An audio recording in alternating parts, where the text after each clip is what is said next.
श्रीकृष्णाय नमः। श्रीगोपीजनवल्लभाय नमः। श्रीमदाचार्यो चरणकमलेभ्यो नमः। श्री गुसाई जी परम दयालवे नमः। श्री गुरुदेवेभ्यो नमः। नमो भगवते तस्मै कृष्णायाद्भूतकर्मणे रूपनाम विभेदेन जगत्क्रीडति यो यतः सच्चिदानन्दरूपाय विश्वोत्पत्त्यादिहेतवे तापत्रयविनाशाय श्रीकृष्णाय वयं नुमः। सर्वात्मना प्रपन्नानां गोपीनां पोषयन् मनः तं वन्दे विठ्ठलाधीशं गौरश्यामप्रियान्वितम् श्रीमदाचार्यचरणं शरणं सर्वदेहिनां समस्तदोषदहनं मस्तके राजतां मम।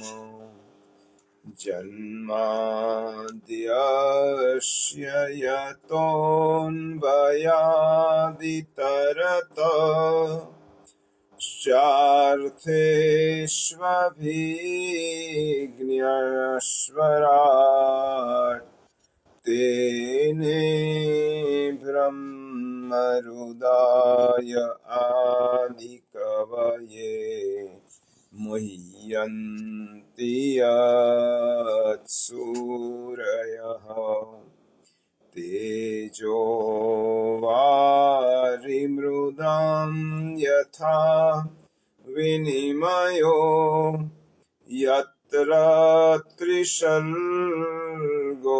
मृषा धाम्ना स्वेन सदा निरस्तकुहकं सत्यं परं धीमहि। સિદ્ધાંત રહસ્ય ગ્રંથનું આપણે પાઠ કરીશું. શ્રાવણશ્યામલે પક્ષે એકાદશ્યામ મહાનિશી સાક્ષાદ ભગવતા પ્રોક્તમ તદક્ષરશોચ્યતે બ્રહ્મ સંબંધકરણાत् સર્વેષાં દેહજીવયોઃ સર્વદોષનિવૃત્તિર્હિ દોષઃ પંચવિધઃ સ્મૃતઃ સહજાદેશકાલોત્થઃ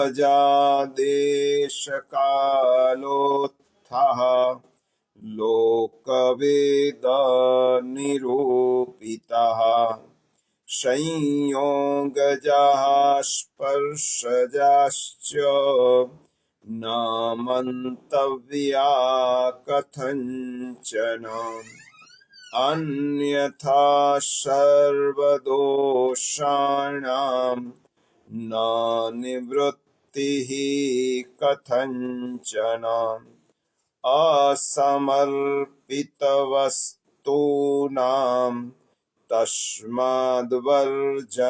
આચરેत् નિવેદિભિः સમર્પ્યૈવ સર્વં कुर्यात् इति स्थितिः न मतं देवदेवस्य सामिभुक्त समर्पणम् तस्माद् आदौ सर्वकार्ये सर्ववस्तु समर्पणम् दत्तापहारवचनं तथा च सकलं हरेः न ग्राह्यम् इति वाक्यं हि भिन्नमार्गपरं मतम् सेवकानां यथा लोके व्यवहारः प्रसिद्ध्यति तथा कार्यं समर्प्यैव सर्वेषां ब्रह्मता ततः गङ्गात्वं सर्वदोषाणां गुणदोषादिवर्णनां गङ्गात्वेन निरूप्या स्यात् तद्वत् अत्रापि चैव हि इति श्रीमद्वल्लभाचार्य विरचितं सिद्धान्तरहस्य सम्पूर्णम् नमामि हृदये शेषे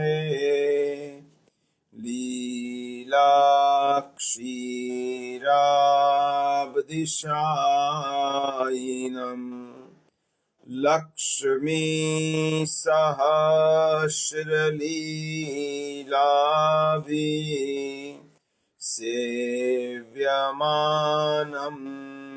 कलानिधिं चतुर्भिश्च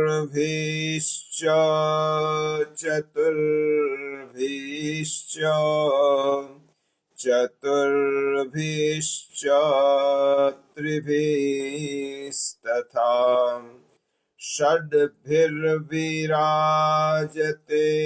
योऽसौ पञ्चधा हृदये मम पञ्चधा हृदये मम प्रभुर्नन्दकुमारो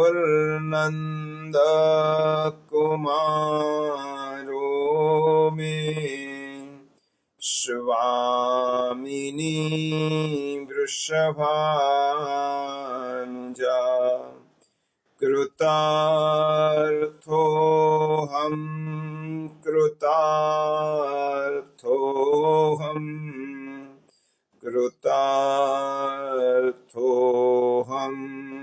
न संशयः तस्य सेवा प्रकुर्वीत यावज्जीवं स्वधर्मतः न फलार्थं न भोगार्थं न प्रतिष्ठा प्रसिद्धये शुद्धभावो प्रभो स्थाप्यो न चातुर्यप्रयोजकम्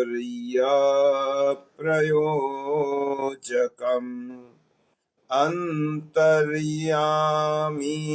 समस्तानां भावं जानाति मानसम् योऽन्तः प्रविश्य मम वाचमिमां प्रसुप्ताम् सञ्जीवयत्यखिलशक्तिधरस्वधाम्ना अन्यांश हस्तचरणश्रवणत्वगादीन् नमो भगवते पुरुषाय तुभ्यम् अज्ञानतिमिरान्धस्य ज्ञानाञ्जनशलाकया चक्षुरुन्मीलितं येन तस्मै श्रीगुरवे नमः। तस्मै श्रीगुरवे नमः। बोलिए श्री गोवर्धन नाथ की जय। श्री विठ्ठलेश्वराय की जय। श्री वल्लभाधीश की जय। श्याम सुंदर श्री यमुने महारानी की जय। श्री गोसाई जी परम दयाल की जय। श्री गोकुलनाथ की जय।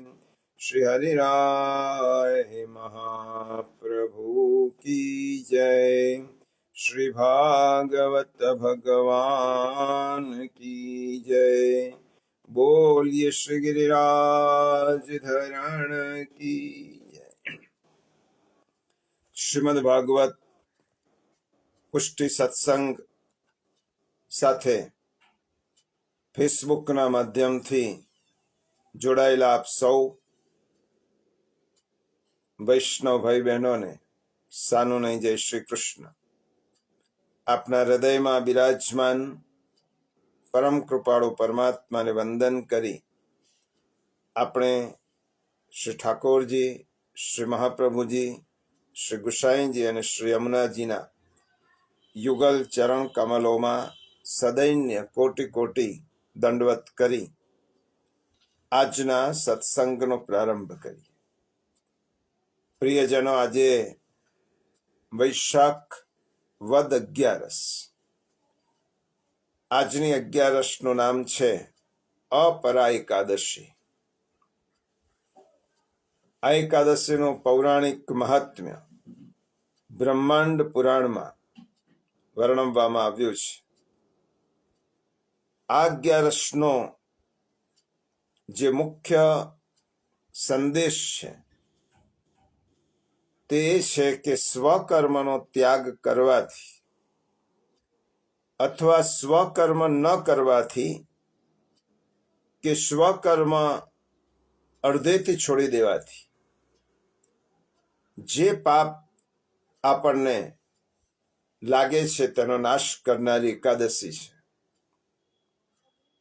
પ્રિયજનો, પાપ કર્યા પછી તેનો નાશ કરવા માટેનો પ્રયત્ન કરવો એના કરતા એ જ વાત વધારે શ્રેષ્ઠ છે કે પાપ તરફ આપણી ગતિ જ ન થાય। અને એટલા માટે સ્વકર્મની વાત જ્યારે 11ના મહાત્મ્યમાં નીકળી છે ત્યારે શ્રીમદ ભગવદ્ ગીતામાં ભગવાને સ્વયં આજ્ઞા કરી છે, સ્વે સ્વે કર્મણ્યભિરતઃ સંસિદ્ધિ લભતે નરઃ સ્વકર્મણા તમભ્યર્ચ્ય સિદ્ધિમ વિંદતિ માનવઃ। ગીતાજીમાં ભગવાને સ્વયં કહ્યો કે આપણા જે કર્મ છે એ કર્મનું નિષ્ઠાપૂર્વક પાલન કરવાથી માનવ સિદ્ધિને પ્રાપ્ત થાય છે। અને એ જ આપણા સ્વકર્મને ભગવાન પોતાનું પૂજન ગણી લે છે। એટલા માટે સ્વકર્મથી પૂજન થાય એ શ્રીમદ ભગવદ્ ગીતાનો મૌલિક સિદ્ધાંત છે। કોઈ પણ ધર્મમાં આવી સ્પષ્ટ અને આવી અત્યાધુનિક વ્યાખ્યા નથી કરી કે સ્વકર્મ નું નિષ્ઠાપૂર્વક પાલન કરવું એનાથી ભગવાનની પૂજા થાય છે। પ્રશ્ન થાય કે સ્વકર્મ એટલે શું? સ્વકર્મમાં આપણા વર્ણકર્મ આવે, વ્યવસાય કર્મ આવે, આશ્રમ કર્મ એટલે અવસ્થા કર્મ આવે, નિયત કર્મ આવે, અને વધારામાં જે કર્મ છે આપણું તે વૈષ્ણવ કર્મ. બહુ સંક્ષેપમાં સમજી લઈએ. 11 આ અપરા એકાદશી સ્વકર્મનું પાલન કરવાનો સંદેશ આપતી એકાદશી છે. અને કદાચ પ્રમાદવશ સ્વકર્મનો લોપ થાય તો આ 11 તેનું પ્રાયશ્ચિત બતાવે છે. પરંતુ આપણી મૂળ વાત એ છે કે સ્વકર્મ કરતા રહીને ભગવદ અર્ચન કરવું, પૂજા કરવી. પહેલું જ કર્મ આવે વર્ણ કર્મ. વર્ણ આપણે ત્યાં 4 છે: બ્રાહ્મણ, ક્ષત્રિય, વૈશ્ય અને શૂદ્ર. પરંતુ વર્ણ વ્યવસ્થા માટે બહુ મોટી ગેરસમજ છે. કેટલાક લોકો એમ માને છે કે સમાજ પુરુષમાં એક વર્ગ ઊંચો છે, એક વર્ગ તેનાથી નીચો છે, અને આ ઉતરતી શ્રેણીના આ વ્યવસ્થા છે, આ ભેદ છે. પહેલી વસ્તુ ભારતીય વિચારધારાની દ્રષ્ટિએ સમજી લઈએ કે વર્ણ એ વ્યવસ્થા છે, વર્ણ એ ભેદ નથી. અને જે લોકો વર્ણને ભેદ સમજતા હોય એ લોકો વર્ણ વ્યવસ્થાને અને શ્રીમદ ભગવદ્ ગીતાને સમજ્યા નથી. આપણે ત્યાં સર્વ પ્રભુના અંશ છે. એ જ ગીતામાં કહ્યું કે મમૈવાંશો જીવલોકે. મનુષ્ય માત્ર નહીં, જીવ માત્ર એ ભગવાનના જ અંશ છે. અને ભગવાનના જ અંશ હોવાથી કોઈ વ્યક્તિ ક્યારે પણ મોટો કે નાનો હોઈ શકતો નથી. પ્રત્યેક વ્યક્તિ ભગવદ અંશ છે. અને એટલા માટે કોઈ વ્યક્તિ અસ્પૃશ્ય હોય તેને અડકાય નહીં, આવું શ્રીમદ ભગવદ્ ગીતામાં કહ્યું નથી. એક વ્યવસ્થા છે. અને વ્યવસ્થા એટલા માટે છે કે કોઈ પણ સમાજને સ્થિર રાખવો હોય તો તેની આધારશિલાના 4 પાયા છે. એમાં પહેલો પાયો છે જ્ઞાન, નેતૃત્વ, જેને આપણે નોલેજ અને લીડરશિપ કહેવાય. બીજો પાયો છે બળ અને સંરક્ષણ. ત્રીજો પાયો છે વેપાર અને વાણિજ્ય. અને ચોથો પાયો છે કલા અને કૌશલ્ય. આ સમાજની આધારશિલાના 4 સ્તંભ છે. આધારશિલા ઉપર સમાજ સ્થિર રહે છે. હવે આ 4 પૈકીની જે ક્ષમતા જેની પાસે હોય એવા 4 સમૂહ એને વ્યવસ્થા કહેવાય, જેને આપણે વર્ણ કહીએ છીએ. અને જેની પાસે જે વિશેષતા છે, જે ક્ષમતા છે, તે કાર્ય તેને કરવું જોઈએ. દાખલા તરીકે ભાગવતમાં અને શ્રીમદ ભગવદ્ ગીતામાં 4 વર્ણની 4 વિશેષતાઓ કહી: શમો, દમ, તપ, શૌચમ, ક્ષાંતિરાર્જવમેવ ચ, જ્ઞાનમ, વિજ્ઞાનમ, આસ્તિક્યમ, બ્રહ્મ કર્મ સ્વભાવજમ. શમ છે, દમ છે, તપ છે, શૌચ છે, જ્ઞાન છે, વિજ્ઞાન છે. આ બધા બ્રહ્મ કર્મના સ્વભાવગત લક્ષણો છે. એવી રીતે ક્ષત્રિયના કયા શૌર્યમ, તેજો, ધૃતિર, દાક્ષ્યમ, યુદ્ધે ચાપ્ય પલાયનમ, દાનમીશ્વર ભાવશ્ચ, ક્ષાત્રમ કર્મ સ્વભાવજમ. શૌર્ય જોઈએ, બળ જોઈએ, ધૃતિ જોઈએ, યુદ્ધમાં સામી છાતીએ લડવાનું સામર્થ્ય જોઈએ. આ ક્ષત્રિય નો સ્વભાવ છે. અને કૃષિ ગૌરક્ષ વાણિજ્ય વૈશ્ય કર્મ સ્વભાવજ. ખેતી છે, ગૌપાલન છે, વેપાર વાણિજ્ય છે, આ વૈશ્ય ધર્મ છે.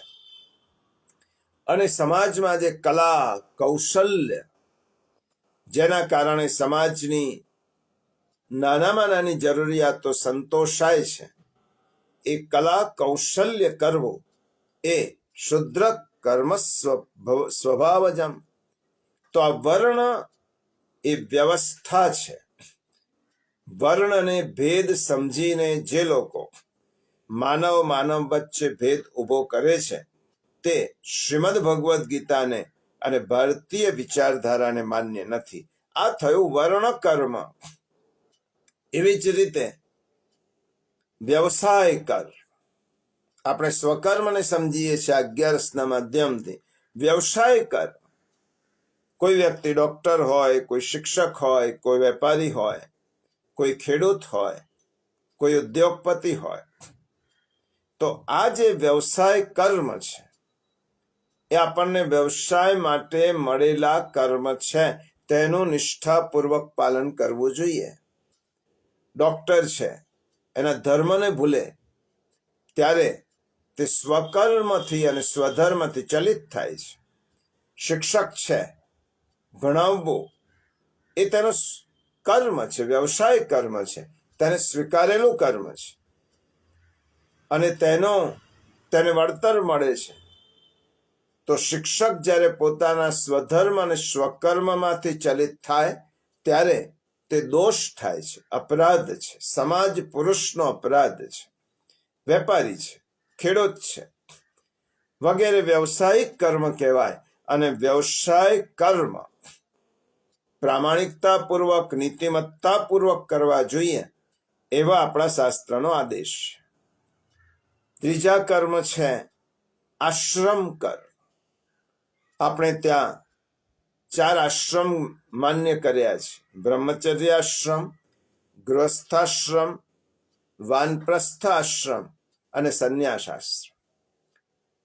જીવનની 100 વર્ષની ગણતરી કરીને આપણા શાસ્ત્રકારોએ કઈ અવસ્થામાં આપણે કયા કર્મો કરવા જોઈએ, જેવી રીતે 1 થી 25 વર્ષ બ્રહ્મચર્યાશ્રમ છે, એ આશ્રમમાં માણસે વિદ્યા પ્રાપ્તિ, આજીવિકાક્ષમ થવા માટે તેને પોતાની અંદર રહેલા કૌશલ્યને વિકસાવવા. પ્રાચીન કાળમાં તપોવન હતા, આજે શાળા છે, મહાશાળા છે. આશ્રમ 1 થી 25 વર્ષ સુધી અધ્યયન પ્રાપ્ત કરવાની અવસ્થા છે. અને 25 પછીની અવસ્થા છે એ ગૃહસ્થ આશ્રમ છે. સંન્યાસ લેવાની આજ્ઞા આપણા શાસ્ત્રકારોએ બધા જ વ્યક્તિને કરી નથી. એક અધિકાર છે. અને એટલા માટે આપણા શાસ્ત્રોએ કહ્યું કે ગૃહસ્થ આશ્રમ પ્રત્યેક વ્યક્તિ માટે અનિવાર્ય છે, અપવાદ બાદ કરતા. એટલા માટે ગૃહસ્થ ધર્મનું પાલન કરવાનું, સંતતિ અને સંતતિને સંસ્કારી બનાવવાનું, આ ગૃહસ્થ ધર્મ. અતિથિનો આદર કરવાનો, અતિથિનો સત્કાર કરવાનો, આ ગૃહસ્થ ધર્મ. પછી આવે વાનપ્રસ્થ. પછીનો ગાળો છે 60 પછીનો ગાળો વાનપ્રસ્થ, સમાજ સેવા. જ્યારે બધા જ પોતાના પરિવારજનો ઠરીઠામ પુત્ર પુત્રી થયા હોય ત્યારે માણસની ફરજ છે કે જે સમાજે મને આપ્યો છે તેની નિષ્કામ ભાવથી સેવા કરવી. પોતાના કૌશલ્ય પ્રમાણે, પોતાની આવડત પ્રમાણે. બ્રાહ્મણ હોય તો તે પ્રમાણે, શિક્ષક હોય તો તે પ્રમાણે, ડોક્ટર હોય તો તે પ્રમાણે. અને છેલ્લો આશ્રમ છે સંન્યાસ આશ્રમ. વ્યક્તિએ પોતાના આત્મ ઉદ્ધાર માટે પ્રયત્ન કરવાનો, જેને અવસ્થા કર્મ કહે છે. અને પછી નિયત કર્મ. નિયત કર્મ કયા? કોઈ ગૃહિણી છે, કોઈ પુત્ર છે, કોઈ પિતા છે, કોઈ પત્ની છે, કોઈ પતિ છે, કોઈ ભાઈ છે, તો જે ભૂમિકા મને મળી છે તે રોલ અદા કરવા. પત્ની તરીકેની ભૂમિકા છે તો પત્ની તરીકેનો રોલ અદા કરવાનો. પતિ તરીકેની ભૂમિકા છે તો તે રોલ અદા કરવાનો. પિતા છું તો પિતા તરીકેની મારી ભૂમિકા. પુત્ર છું તો પુત્ર તરીકેની ભૂમિકા. જે રોલ સંસારમાં પ્રાપ્ત થયો છે તે રોલને પ્રામાણિકતાથી નિભાવવો.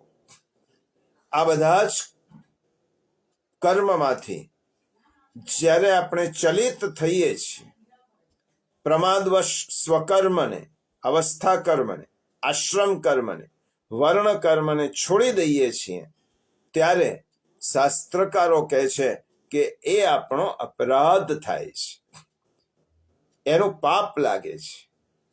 અને તે પાપની પ્રાયશ્ચિત્ત માટે આ અપરા એકાદશી છે. ફરીથી યાદ કરાવો, પાપ કર્યા પછી પ્રાયશ્ચિત્ત માટે 11નો ઉપવાસ કરવો અને ફરી પાપ કરવો આટલા માટે 11નું વ્રત નથી. પહેલો આદર્શ તો એ જ છે કે પાપ ન થાય એનું જ ધ્યાન રાખવું. કદાચ ભૂલથી પાપ થઈ ગયો હોય તો તે ફરીથી ન થાય તેનો સંકલ્પ લઈ અને ઉપવાસ કરવો અને 11નું વ્રત કરવું. એનો વિધિ બતાવ્યો છે. હવે વૈષ્ણવ તરીકેનો પણ આપણો એક ધર્મ છે, સ્વધર્મ છે. એ પણ સમજાવી દઉં, કારણ કે વર્ણ ધર્મ, આશ્રમ ધર્મ, અવસ્થા ધર્મ, નિયત કર્મ, તો આપણે વૈષ્ણવ છીએ તો વૈષ્ણવ તરીકેનો આપણો જે સ્વકર્મ અને સ્વધર્મ છે તેને આપણે જ્યારે ભૂલી જઈએ ત્યારે ભગવત અપરાધ થાય છે. આ વિષય પણ એ છે, આપણે બ્રહ્મ સંબંધી વૈષ્ણવ થયા. બ્રહ્મ સંબંધ લીધા પછી આપણા વૈષ્ણવ ધર્મ નક્કી થયા. કારણ કે જેવી રીતે ગૃહસ્થમાં આપણે પતિ પત્ની તરીકે સાથે રહ્યા પછી એકબીજાને વફાદાર રહેવું તે આપણી ફરજ છે, એવી રીતે આધ્યાત્મિક લગ્ન એ આપણો બ્રહ્મ સંબંધ છે. આપણે ભગવાન સાથે લગ્ન ગ્રંથિથી જોડાયેલા છે, આધ્યાત્મિક લગ્ન છે. અને તે બ્રહ્મ સંબંધ લીધા પછી આપણા જે કર્તવ્ય છે, સેવા અને સ્મરણ, એને જ્યારે આપણે વિસરી જઈએ છીએ ત્યારે આપણે દોષ થાય છે, અપરાધ થાય છે. બ્રહ્મ સંબંધની ક્રિયામાં 84 અક્ષરનો ગદ્ય મંત્ર આપણે બોલ્યા. આ મંત્ર ગદ્ય મંત્ર તરીકે જાણીતો છે અને તે દ્વારા જીવાત્મા શ્રી ઠાકોરજી સમક્ષ મૌખિક પ્રતિજ્ઞા કરે છે, નિવેદન કરે છે. અને નિવેદન કરે છે એ નિવેદન મંત્ર એ 84 અક્ષરનો છે, તે અપરસમાં બોલાય. પંચાક્ષર મંત્ર એ કૃષ્ણ તવાસ્મી છે. અષ્ટાક્ષર મંત્ર શ્રી કૃષ્ણ શરણમ મમ છે. અને વલ્લભ મંત્ર એને દ્વાદશાક્ષર મંત્ર કહે છે. એ દ્વાદશાક્ષર મંત્ર કયો છે? હા કૃષ્ણ મુખારવિંદ વિરહાગ્ને. ઘણા લોકો આ નથી જાણતા. હા કૃષ્ણ મુખારવિંદ વિરહાગ્ને. જેવી રીતે ભાગવતનો દ્વાદશાક્ષર મંત્ર છે ઓમ નમો ભગવતે વાસુદેવાય, તેવી રીતે પુષ્ટિ માર્ગમાં બ્રહ્મ સંબંધ લીધા પછી દ્વાદશાક્ષર મંત્ર છે હા કૃષ્ણ મુખારવિંદ વિરહાગ્ને. પહેલા વલ્લભ મંત્રની નિયમ તો એવો છે કે પહેલા વલ્લભ મંત્રની માળા અને સ્મરણ કરવું જોઈએ, પછી નામ મંત્રની માળા અને સ્મરણ થાય, ત્યાર પછી ગદ્ય મંત્રનું ઉચ્ચારણ અને માળા થાય, ત્યાર પછી પંચાક્ષર મંત્રની માળા અને સ્મરણ થાય. આમ તો પ્રાચીન વૈષ્ણવો વલ્લભ મંત્રની 12 માળા, અષ્ટાક્ષર મંત્રની 8 માળા, ગદ્ય મંત્રની 1 માળા અને પંચાક્ષર મંત્રની 5 માળા આપણા પ્રાચીન વૈષ્ણવો કરતા હતા, તેવી પરંપરા છે. અષ્ટાક્ષર મંત્ર તો અહર્નિશ લેવો જોઈએ, તો આપણને ભગવાનની નિરંતર સ્મૃતિ રહે. પરંતુ આજના સમયમાં વલ્લભ મંત્રની માળા, ગદ્ય મંત્રનું અનુસંધાન કરીને અપરસમાં બોલવો અને અષ્ટાક્ષર મંત્રની માળા સંપુટમાં પંચાક્ષર મંત્રની એક માળા, આટલું વૈષ્ણવ તરીકેનું આપણું મિનિમમ કર્તવ્ય છે. અને ત્યાર પછી ગુરુ આજ્ઞા પ્રમાણે સેવાનો ક્રમ રાખો. અવસરમાં સેવા, અનવસરમાં સ્મરણ અને સેવા સ્મરણને પુષ્ટ બનાવવા માટે સત્સંગ કરવો જોઈએ. આ થયા વૈષ્ણવ તરીકેના આપણા કર્તવ્ય. તો આપણા વર્ણ ધર્મ, આપણા અવસ્થા ધર્મ, આશ્રમ ધર્મ, વૈષ્ણવ ધર્મ, નિયત કર્મ, સંસારમાં જે રોલ મળ્યો છે તે કર્મ નિભાવવા. આ થયો 11નો જે સંદેશ છે તે પુષ્ટિમાર્ગીય દ્રષ્ટિકોણથી અપરા એકાદશીનો અર્થ છે એટલે આસુરી અને પરા એટલે દૈવી. આ બે સૃષ્ટિ વચ્ચેનો તફાવત શ્રીમદ ભગવદ્ ગીતામાં 16મા અધ્યાયમાં ભગવાને સમજાવ્યો છે. દ્વૌ ભૂત સર્ગૌ લોકેસ્મિન દૈવ આસુર એવ ચ. અને વલ્લભાખ્યાનમાં પરમ ભગવદીય ગોપાલદાસભાઈએ ગાયો છે, દૈવી આસુરી બે ઉપજાવી પ્રભુ મન કરી વિચાર, તેમાં પહેલી નખ શિખ સુભગા શ્રી હરિને મન ભાવી, બીજી કટાક્ષે જે જન ઉપજ્યા માયામાં થયા લીન, કર્મ જડ આસુર અન્ય ભજન ધર્મથી લીન. આ સૃષ્ટિમાં એક ભક્તિરૂપી સુંદરી છે અને બીજી માયારૂપી દાસી છે. આમાં પ્રેમ લક્ષણા ભક્તિ પ્રભુ પાસે લઈ જનારી છે અને જીવનો ભગવાનની સાથેનો સંબંધ જોડનારી છે અને પ્રભુને પ્રિય છે. અને માયા દેખાવમાં પૂતના જેવી છે પણ અંદરથી કુટિલ છે. તે પ્રભુનું વિસ્મરણ કરાવનારી છે. તેથી માયાથી દૂર રહેવું. માયાથી દૂર રહેવાનો ઉપાય આપણા શાસ્ત્રમાં અને ગીતાજીમાં બતાવ્યો. મામેવયે પ્રપદ્યન્તે માયામ એતામ તરંતિ તે. જે મારું શરણ લે છે તેનું માયા કશું જ બગાડી શકતી નથી. ઉદાહરણથી સમજવું હોય તો માયા છાયા જેવી છે. જ્યારે દીપકની સામે ઉભા રહેશો તો પડછાયો પાછળ પડશે અને દીપકની વિરુદ્ધ ઉભા રહીશું તો પડછાયો આગળ પડશે. તેવી રીતે ભગવાનની સન્મુખ જો ઉભા રહીશું તો માયા પાછળ છે અને ભગવાનથી વિમુખ થયા કે માયા આપણી આગળ છે. આ 11નો ભાવ એ છે કે ભક્તિનો સહારો લઈ ભગવત સમીપ જવું. તેથી કહ્યું કે અપરા, આના જેવી બીજી કોઈ એકાદશી નથી. ન પરા ઇતિ અપરા. આ દ્રષ્ટિ આ 11 શ્રેષ્ઠ છે. પુરાણોમાં તો એમ કહ્યું, સ્વકર્મ અને સ્વધર્મની આજ્ઞા આપતી આ 11 છે.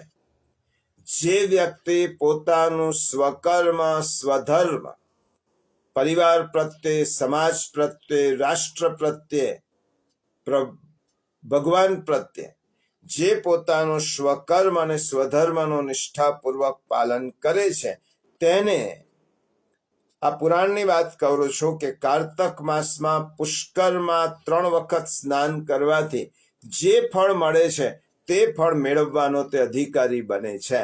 સ્વકર્મ અને સ્વધર્મોનું પાલન કરનાર વ્યક્તિ મહા મહિનામાં પ્રયાગમાં ત્રિવેણી સંગમમાં સ્નાન કરવાથી તેમજ વેણી માધવના દર્શન કરવાથી જે પુણ્ય મળે છે તે પુણ્ય સ્વધર્મ અને સ્વકર્મનું પાલન કરવાથી મળે છે. કાશીમાં ભગવાન વિશ્વનાથના દર્શન કરવાથી જે પુણ્ય મળે છે તે પુણ્ય તેને પ્રાપ્ત થાય છે. ગયાજીમાં જઈને પિતૃઓનું પિંડદાન કરવાનું જે મહાફળ મળે છે તે મહાફળ સ્વધર્મનું પાલન કરનારને મળે છે. સંવત્સર ગુરુમાં ગોમતીમાં સ્નાન કરવાથી જે ફળ મળે છે તે ફળ સ્વધર્મનું પાલન કરનાર વ્યક્તિને ઘેર બેઠા પ્રાપ્ત થાય છે. અને કુંભ મેળામાં કેદારનાથના દર્શન કરવાથી જે પુણ્ય પ્રાપ્ત થાય તે તેને પ્રાપ્ત થાય છે. એનું ઉદાહરણ ઘણી વખત હું કહું છું કે પોતાના માતા પિતાની સેવા કરનાર પુંડલિક કોઈ તીર્થમાં ગયો નથી અને તેના ઘેરે સ્વયં પ્રભુ પધાર્યા છે. તે સિવાય સુવર્ણદાન, અન્નદાન, હાથીદાન, ભૂમિદાન, વિદ્યાદાન, અશ્વદાન, કન્યાદાન વગેરેના જે મહાદાનોનું જે ફળ મળે છે તે ફળ તે વ્યક્તિને પ્રાપ્ત થાય છે જે વ્યક્તિ સ્વકર્મ અને સ્વધર્મનું નિષ્ઠાપૂર્વક પાલન કરે છે અને આ એકાદશીનું અનુષ્ઠાન કરે છે, વિધિવત તેનું પાલન કરે છે. આ અપરા એકાદશીનો ભાવ સમજ્યા પછી પ્રિયજનો, આપણે 11ના સત્સંગના માધ્યમથી શ્રી વલ્લભ ગીતા એટલે 16 ગ્રંથ, શ્રી મહાપ્રભુજીએ લખેલા 16 ગ્રંથ એનું રસપાન કરવાનો પ્રારંભ કર્યો છે. આ શૃંખલામાં આપણે સિદ્ધાંત રહસ્ય ગ્રંથ સુધી આવ્યા છીએ. સિદ્ધાંત રહસ્ય ગ્રંથ 8.5 શ્લોકોનો બનેલો લઘુ ગ્રંથ છે. સ્વયં ઠાકોરજીએ શ્રી વલ્લભને જે આજ્ઞા આપી તે શ્રી વલ્લભે ઇન્વર્ટેડ કોમામાં સૌ વૈષ્ણવોને આપી છે. એટલે સિદ્ધાંત રહસ્ય ગ્રંથ એ શ્રુતિ ગ્રંથ છે, સ્તુતિ ગ્રંથ નથી. આ ભગવદ વાણી છે.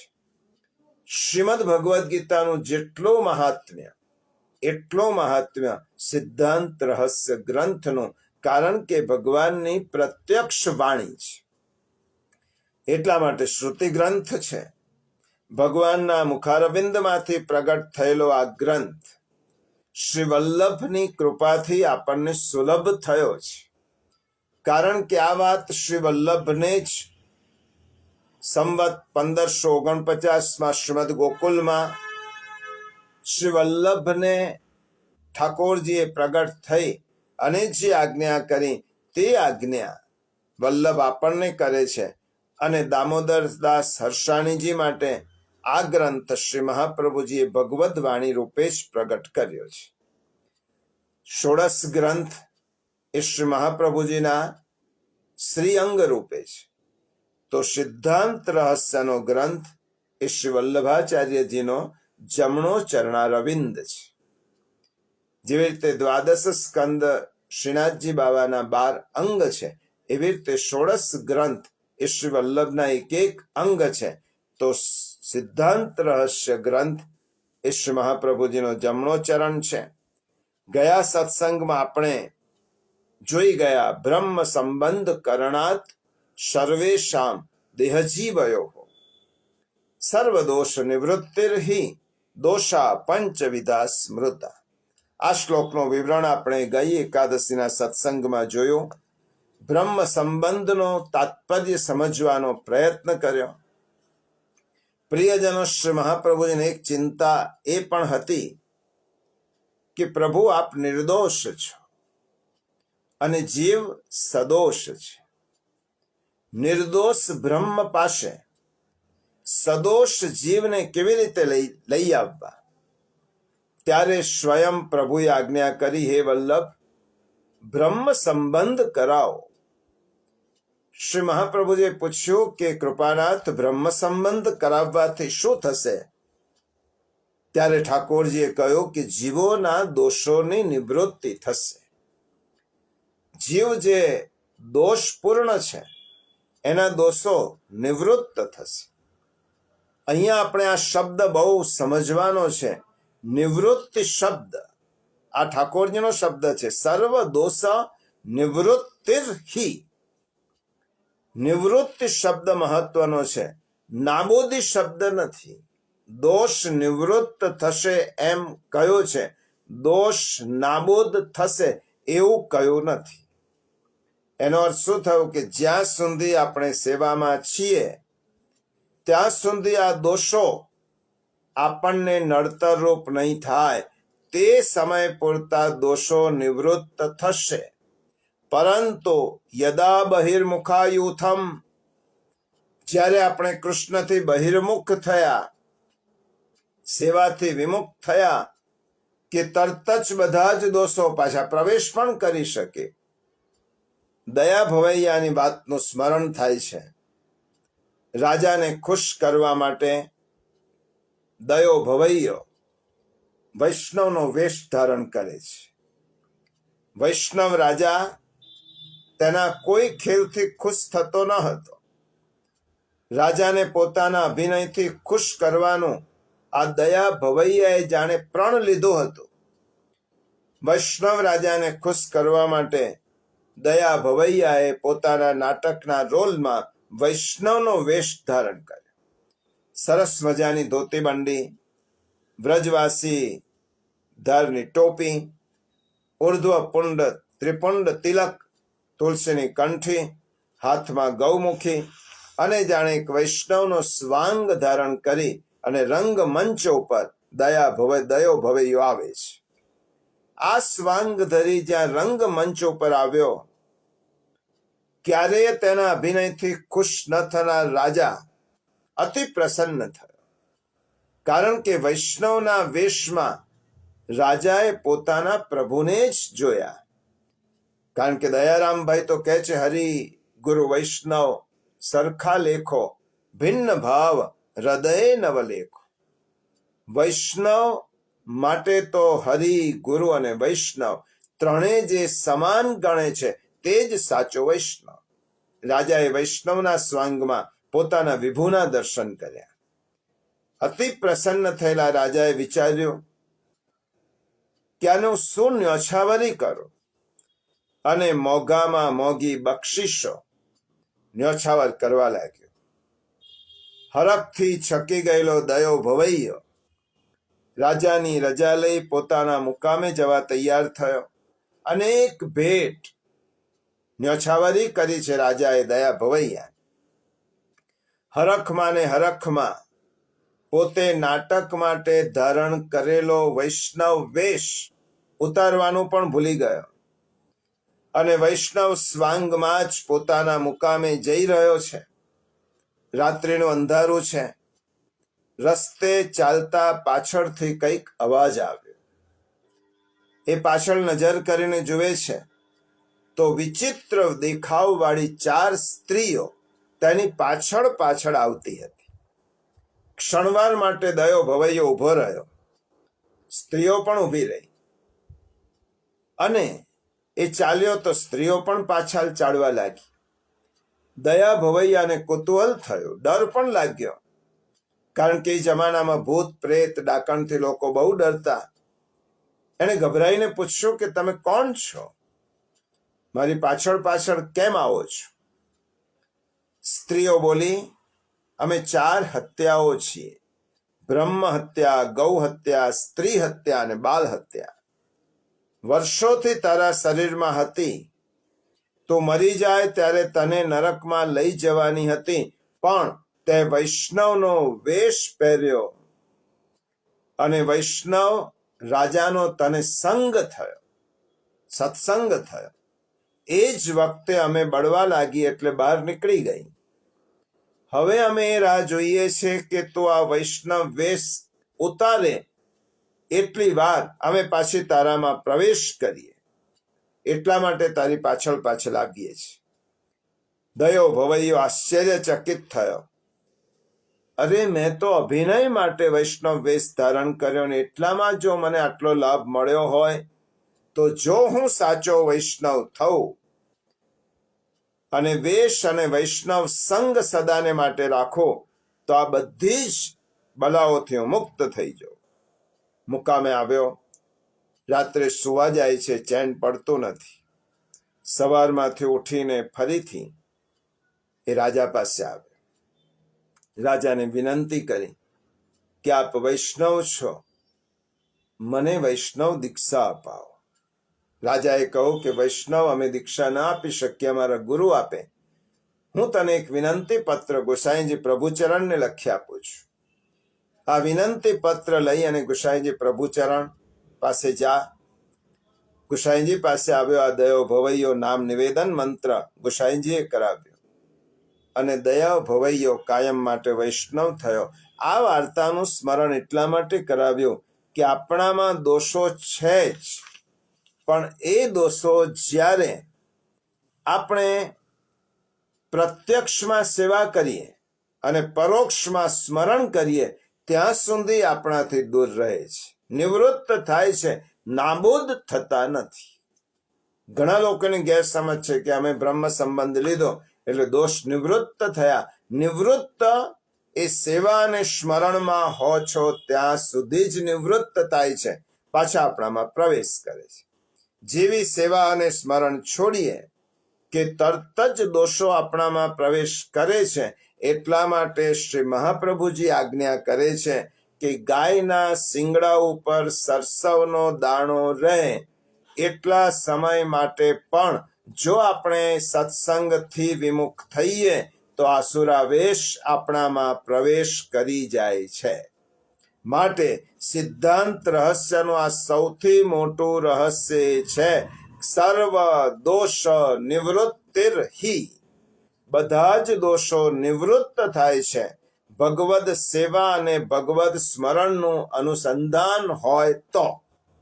પણ એમ નહીં માની લેવાનું કે બ્રહ્મ સંબંધ લીધા એટલે હું સદાયને માટે દોષ રહિત થઈ ગયો. અગ્નિની સમીપમાં હોઈએ ત્યાં સુધી આપણને અગ્નિ હૂંફ આપે, ઉષ્મા, પણ જ્યારે અગ્નિથી દૂર ગયા તો હૂંફ પણ જતી રહે અને ઉષ્મા પણ જતી રહે. આટલું સમજ્યા પછી હવે આપણે બીજો શ્લોક, સહજા દેશકાલોત્થા લોકવેદ નિરૂપિતા સંયોગજા સ્પર્શજાશ્ચ ન મંતવ્ય કથંચન. ભગવાને કહ્યું કે સર્વ દોષ નિવૃત્તિર્હિ, પણ પ્રશ્ન થાય કયા દોષો? તો બીજા શ્લોકમાં, ત્રીજા શ્લોકમાં આજ્ઞા કરી 5 પ્રકારના મુખ્ય દોષો છે જે સેવામાં એ આપણને અવરોધક બને છે. એમાં પહેલો દોષ કયો? સહજા, જન્મ સાથે ઉત્પન્ન થતા દોષો. દેશ કાલોત્થા એટલે દેશ અને કાળથી ઉત્પન્ન થતા દોષો. લોક વેદ નિરૂપિતા એટલે લોકમાં અને વેદમાં નિરૂપિત કરેલા દોષો. સંયોગજા એટલે સંયોગથી થતા દોષો. અને સ્પર્શજા એટલે સ્પર્શથી થતા દોષો. હવે આ 5 પ્રકારના દોષો બ્રહ્મ સંબંધ લીધા પછી ભગવદ સેવા વખતે નિવૃત્ત થાય છે, અર્થાત તત્કાલીન રહેતા નથી. આપણે આ 5 દોષો કયા છે તે સમજી લઈએ. સહજ દોષ, આ સહજ દોષને જ પ્રાણાધ્યાસજ દોષ અને સ્વભાવજ દોષ કહેવાય. દુનિયામાં બધા જ દોષો છૂટી શકે છે, પણ સહજ દોષ એટલે કે આપણી ઉત્પત્તિની સાથે જોડાયેલા અને જડાયેલા આ દોષો દૂર થવા સંભવ નથી. તેવા દોષો પણ બ્રહ્મ સંબંધથી દૂર થાય છે. એ કહેવા મુખ્યત્વે 5 દોષો કયા? સહજ શબ્દ જીવ અને દેહ બંનેને લાગુ પડે. આગળ આપણે ઉલ્લેખ કર્યો છે ઠાકોરજીએ. જીવ અને દેહ આ બંનેને સહજ દોષ લાગુ પડે. જીવ અને દેહ સંબંધના દોષો નિવૃત્ત થાય છે એમ કહ્યું, એટલે કે જે સમયે આપણે ભગવદ અંશ જીવપણાથી બંધાયો અને ઈશ્વરથી દૂર થયો એટલે આનંદ અંશ એનામાં તિરોધાન થયો અને ભગવાનના 6 ઐશ્વર્ય છે, ઐશ્વર્ય, વીર્ય, યશ, જ્ઞાન, વૈરાગ્ય, એનાથી રહિત થયો અને જે દોષો પ્રગટ થયા એ જીવ સહજ દોષો છે. આપણે ભગવાનથી વિમુખ થયા, વિખૂટા પડ્યા ત્યારે આપણામાં જે દોષોએ પ્રવેશ કર્યો, જેને મહાપ્રભુજી કહે છે જીવા સ્વભાવતઃ દુષ્ટા. જીવ સ્વભાવથી દુષ્ટ છે અને શ્રુતિ કહે છે કામમયોયમ પુરુષ. જીવ કામમય છે. એ કામમયતાથી ઉત્પન્ન થતા દોષો જીવ સાથે જોડાયેલા છે. તેવી જ રીતે દેહની ઉત્પત્તિ સાથે જોડાયેલા જે દોષો છે તેને દેહ સહજ દોષ કહે છે. સહજ દોષના 2 પ્રકાર, જીવ સહજ દોષ અને દેહ સહજ દોષ. જેમ કે આસુરી દેહ, તેમાં જે અસુરપણું છે તે દેહ થકી છે. ગીતામાં ભગવાને કહ્યું, સ્ત્રીઓ, વૈશ્યાસ તથા શુદ્ર આ દેહ જ દોષ છે. જીવ સહજ દોષ એ જીવની સ્થિતિ જ્યાં સુધી હોય ત્યાં સુધી તેનામાં રહે છે. દેહ બદલાય છે, પરંતુ જીવ તો તેનો તે જ રહે છે. તેથી કોઈ વખત ઉત્તમ દેહ મેળવીને પણ જીવ સહજ દોષો તેનામાં રહે છે. જ્યારે દેહ સહજ દોષો દેહની સત્તા છે ત્યાં સુધી જ હોય છે.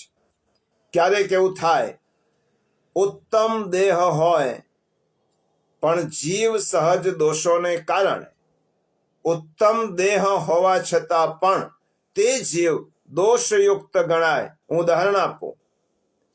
બ્રાહ્મણનો વર્ણ ધારણ કરનાર રાવણ વર્ણથી બ્રાહ્મણ હતો, દેહ તો ઉત્તમ હતો, પરંતુ તેનો જીવ કામમયથી, કામ વાસનાથી ભરેલો હોવાથી ઉત્તમ દેહ હોવા છતાં કામમય જીવ ધરાવતો રાવણ, એને ભગવાને માર્યો. અને બીજો, દેહ અસુર હોય પણ જીવ શુદ્ધ હોય, શુદ્ધ જીવને વરેલો હોય, તેને ભગવાન મળે. જેમ કે વૃત્રાસુર દેહ અસુરનો છે પણ જીવ ભક્તિમય છે, તો તે વૃત્રાસુર ભગવદ ભક્ત થયો. અને બ્રાહ્મણ દેહ છે અને જીવ ભોગમય છે, તો તે રાવણ થયો, ભગવદ વિરોધી થયો. અને આ દેહ સહજ દોષ ભક્તિમાં બાધક હોવાને કારણે વૃત્રાસુરને તે દેહમાંથી છોડાવવા માટે ભગવાને સ્વયં વૃત્રને મારવાનો ઉપાય ઇન્દ્રને બતાવ્યો. અને વૃત્રાસુર શું કહે છે? ભવિતાસ્મી. આસુર દેહ છૂટશે પછી પ્રભુ હું તમારી ભક્તિ કરીશ.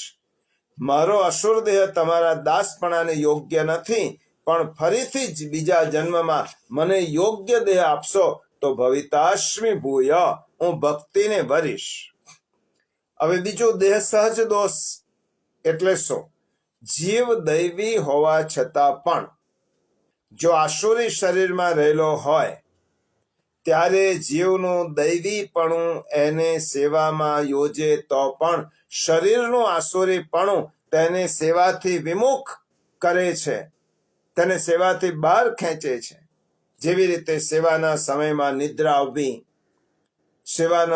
સેવા માટે પ્રમાદ થવો, સેવા કરવા માટે આળસ આવવો, શરીરની હાજતો ઉત્પન્ન થવી, અશક્તિ લાગવી, સેવા સમયમાં રોગથી પીડિત રહેવું, આ બધા જ શરીરમાં રહેલા આસુરી દોષો છે, તમો ગુણથી ઉત્પન્ન થતા દોષો છે. જેને ગીતામાં પ્રમાદા લસ્ય નિદ્રાભી તન્નિબધ્નાતિ ભારત, પ્રમાદ, આળસ અને નિદ્રા એ જીવને બાધક બને છે. ભગવત સેવામાં જે રોકે અને બાધક બને એ તમામ બાબતો આસુરી કહેવાય. ભગવત સેવામાં મને જે અટકાવે, જે રોકે, બાધક બને, અડચણરૂપ બને, તે દોષો હોય કે વ્યક્તિ હોય તે આસુરી કહેવાય. કારણ કે ભગવાન તરફ જતા અસુરો જ અટકાવે છે. પણ ભગવત સેવામાં તેવા દોષો બાધક બનતા નથી. શેઠ પુરુષોત્તમ દાસનો પ્રસંગ આપણને ખબર છે. વૃદ્ધાવસ્થા શરીરથી આવી, પુત્રએ કહ્યું કે પિતાજી આપ વૃદ્ધ થયા છો, આપ સેવા માટે હું બીજી જલની સેવા હું કરું. પુરુષોત્તમ દાસ શેઠે ના પાડી અને ઘડો લઈ અને ગંગાજીમાં જલ ભરી અને ગાગર માથા પર મૂકીને પુરુષોત્તમ દાસ શેઠ જ્યારે આવતા હતા ત્યારે તેમના પુત્રએ પુરુષોત્તમ દાસ શેઠમાં એક નવ યુવાન વ્યક્તિના દર્શન કર્યા. તો આ જે દોષો છે એ સેવામાં બાધક થતા જ નથી. તમે જોજો, જે સેવામાં પહોંચે છે તેમનો અનુભવ છે કે શરીરની અશક્તિ, શરીરની પીડા, આ બધું જ્યારે સેવામાં પહોંચીએ ત્યારે આપણે ભૂલી જઈએ છીએ. એ દોષ બાધક થતા નથી. એટલા માટે સહજ દોષોના બે પ્રકાર છે. દેહજ સહજ દોષો જેને સ્થૂળ દોષો કહેવાય, અને જીવ સહજ દોષો જેને સૂક્ષ્મ દોષો કહેવાય. સહજ દોષ સ્વભાવથી જન્મતા હોવાથી સ્વભાવગત દોષ પણ કહેવાય, અને ભગવાન શ્રી વલ્લભના માધ્યમથી આપણને આજ્ઞા કરે છે કે પ્રિય વૈષ્ણવો, એવા દોષરૂપી શરીરો પણ બ્રહ્મ સંબંધ કરીને જો ભગવત સેવામાં પ્રવૃત્ત થશે તો તેવાઓની સેવાઓનો હું સ્વીકાર કરીશ, હું અંગીકાર કરીશ. તેને આ સહજ દોષો બાધક બનશે નહીં. હવે બીજો દોષ પ્રકાર છે દેશજ દોષો, દેશ સંબંધી દોષ. બહુ મહત્વની વાત કરી છે આ ગ્રંથમાં. દેશ સંબંધી દોષો પણ બ્રહ્મ સંબંધ કરવાથી દૂર થાય છે. હવે દેશજ દોષો કયા છે? તો શ્રીમદ ભાગવતના 11 સ્કંદમાં ઉદ્ધવ ગીતા આવે છે. તેમાં ભગવાન ભક્તોના કર્તવ્યનો નિર્ધાર કરતા ઉદ્ધવજીને કહે છે, દેશાન પુણ્યાન આશ્રયેત મદભક્તૈઃ સાધુભિઃ શ્રિતાન. ભાગવતમાં કહ્યું છે, ભક્તિના કારણોમાં પુણ્ય દેશોમાં નિવાસ કરવાનો કહ્યો છે. પુણ્ય દેશ એટલે જે દેશમાં જવાથી પુણ્ય ઉત્પન્ન થતું હોય તેવો દેશ, તેવી જગ્યા, જેમ કે વ્રજભૂમિ, આર્યાવર્ત દેશ, ગંગા યમુનાનો તટ પ્રદેશ, તીર્થભૂમિ, ચંપારણ્ય, કાશી, આ બધા જે તીર્થક્ષેત્ર છે એ બધા જ પુણ્ય દેશો છે. એટલે કે તે દેશોમાં જઈને ત્યાં નિવાસ કરીને ભગવાનની ભક્તિ વધારવાનો પ્રયત્ન કરવો. તેવી જ રીતે શાસ્ત્રોમાં અને લોકમાં કેટલાક નિંદ્ય દેશો પણ કયા છે. વલ્લભાખ્યાનમાં આવે છે, અંગ, બંગ, કલિંગ, કૈકટ, માગધ, સિંધ, આ નિંદ્ય દેશો છે. જ્યાં નિવાસ માત્રથી પુણ્ય નિવૃત્ત થઈ જાય છે. આવા દેશોમાં આજના સમયમાં યુરોપ, અમેરિકા વગેરે ભૂપ્રદેશો ઉપર આવેલા દેશોનો સમાવેશ કરી શકાય કે જ્યાં કરાયેલું ધર્મ કાર્ય ધર્મને ઉત્પન્ન કરતું નથી. જેમ કે ત્યાં જઈને સંધ્યા વંદન કરવા, યજ્ઞ યાગાદિ કરવા, નિત્ય નૈમિત્તિક કે કામ્ય કરવો તે દેશમાં કરવા, ત્યાં કર્મરૂપી ભગવત પ્રાગટ્ય થતું નથી. આવા દેશોમાં જ્યાં ધર્મ જ ઉત્પન્ન થતો ન હોય ત્યાં ભક્તિનો આધાર એ ધર્મ હોવાથી ભક્તિ ઉત્પન્ન ક્યાંથી થાય? પણ જુઓ પ્રિયજનો, આ સત્સંગ સાથે પરદેશમાં રહેતા વૈષ્ણવો પણ જોડાયેલા છે. એટલા માટે કહું, શાસ્ત્રની દ્રષ્ટિ અંગ, બંગ, કલિંગ અને આજની ભાષામાં યુરોપ, અમેરિકા, ઓસ્ટ્રેલિયા વગેરે ભૂપ્રદેશો અને તેના ઉપર આવતા દેશો એ નિંદ્ય દેશો તરીકે, અને ત્યાં રહીને જે પણ કંઈ કર્મ થાય છે તે ફળ આપતા નથી. પણ હવે ભગવાનની કૃપા જુઓ, ઠાકોરજીની કૃપા અને વલ્લભ કૃપા જુઓ.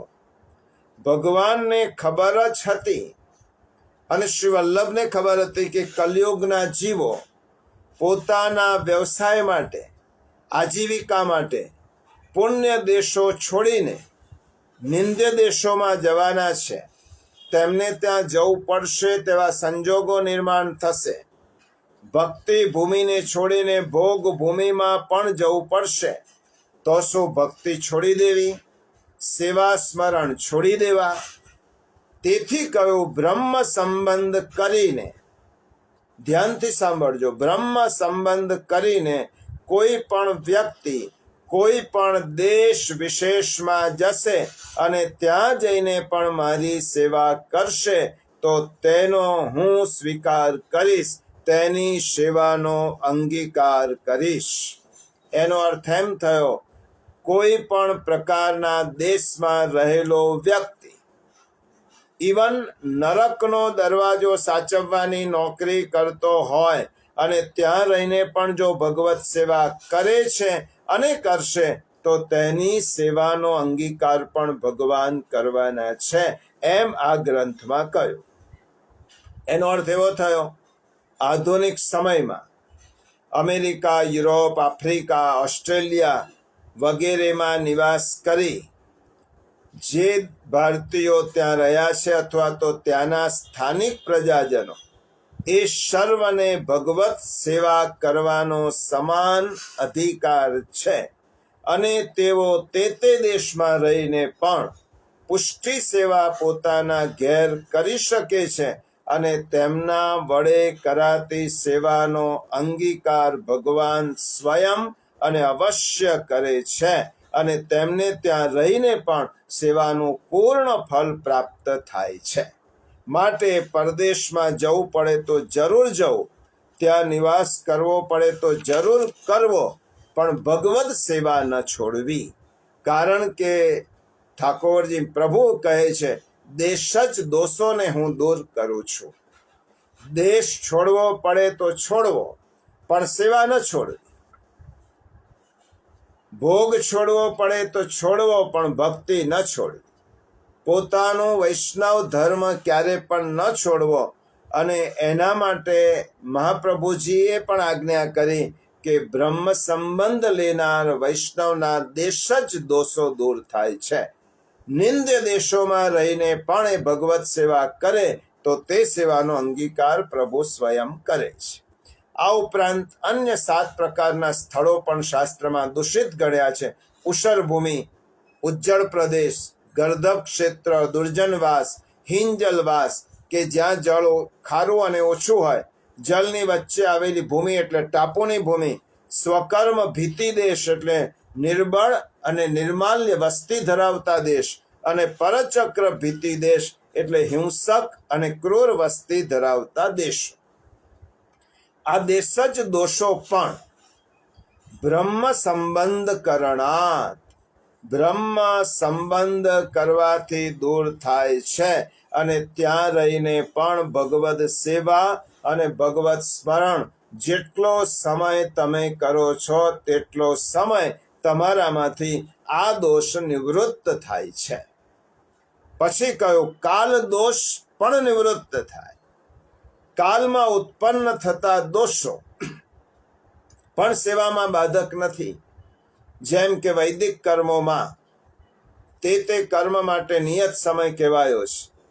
આ સમયે આ કરવું, આ ન કરવું, એટલે કે જે કર્મ માટે જે સમય કહેવાયો હોય તે સમય વિના તે કર્મ કરીએ તો દોષરૂપ છે. જેમ કે સંધ્યા 3 કાળમાં થાય, મધ્યરાત્રિએ સંધ્યા ન થાય, પરંતુ સેવામાં અમુક સમયે જ અમુક સેવા કરવી એવો કાલ પ્રતિબંધ સેવામાં નડતો નથી.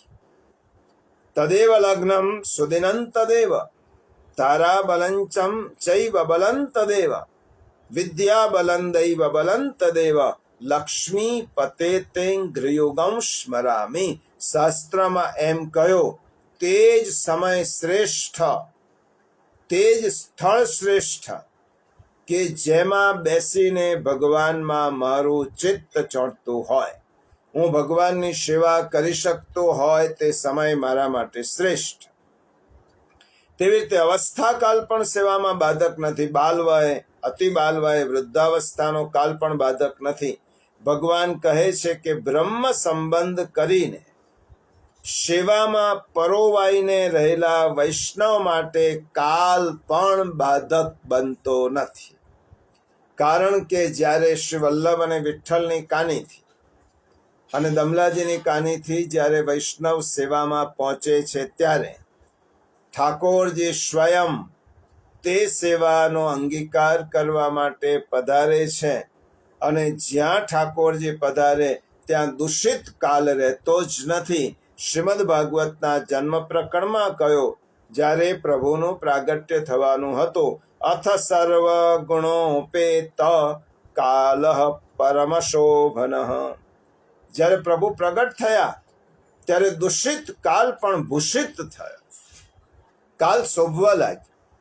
એવી રીતે જ્યારે ભગવત સેવામાં આપણે જઈએ છીએ ત્યારે કોઈ પણ કાળ હોય તે દૂષિત હોય તો પણ ભૂષિત થઈ જાય છે.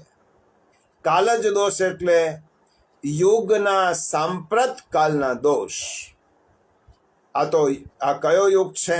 હળાહળ કલિકાલ છે.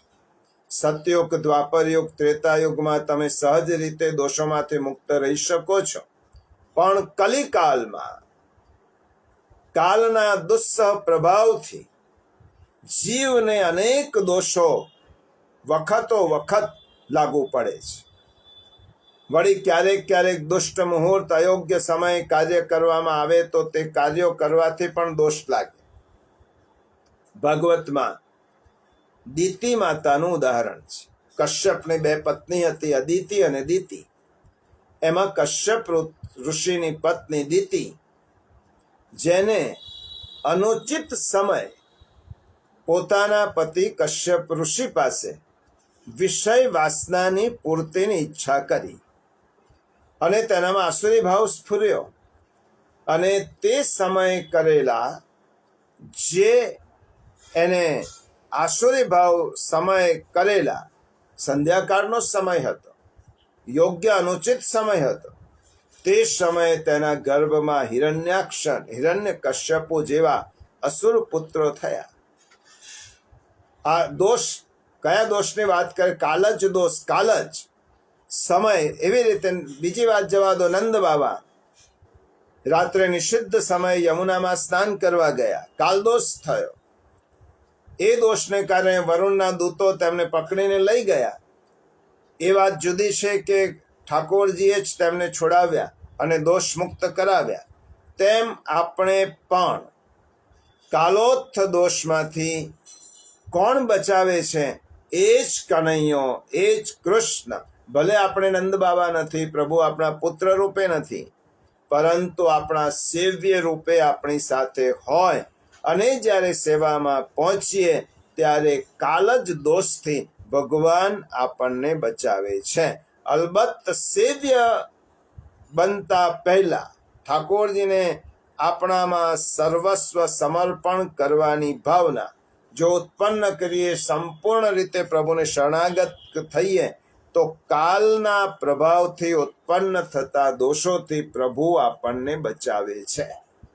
એટલે કાલ જ દોષ બ્રહ્મ સંબંધ કરનાર વૈષ્ણવને સેવા અને સમય પૂરતા અવરોધક બનતા નથી.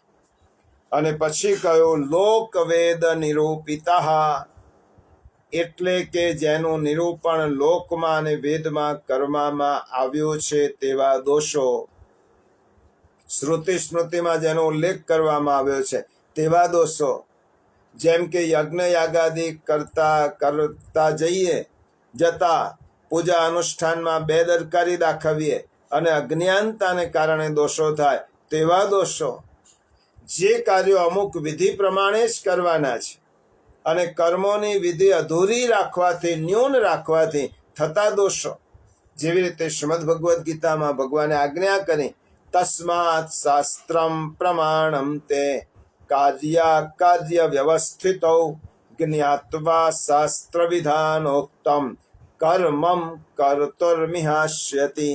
હે અર્જુન, શાસ્ત્રને પ્રમાણ રાખીને કયો કાર્ય સત્કાર્ય છે ને કયો કાર્ય અસત છે, ક્યારે કરવું ક્યારે ન કરવું, એ શાસ્ત્રોમાં બતાવેલા વિધાનો પ્રમાણે કરવું જોઈએ.